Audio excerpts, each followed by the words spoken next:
שלום לכולם, צהריים טובים, אני ארתור מחברת טכניקה. אנחנו רוצים להציג בפניכם היום מוצר חדש שלנו.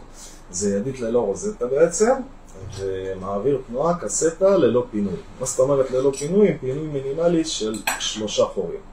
14 מילימטר מהקצה, בין החורים 17 מילימטר, קוטר 6. זה כל הסיפור. יש לנו קסטה עם 2 ברגים. הברגים האלה צריכים להסתכל לכיוון החורים. המעביר תנועה שלנו, פשוט מכניסים אותו, הוא לא צריך להיות בהשחלה, יש לו רק מסילה אחת, וצד שני יש לו ברגים שנותנים קונטרה. מניחים,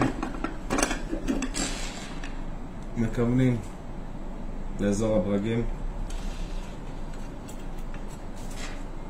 משחילים, בורג, עוד בורג. מוודאים שהקסטה לכיוון למעלה, וידית אנחנו שמים אותה במצב סגור.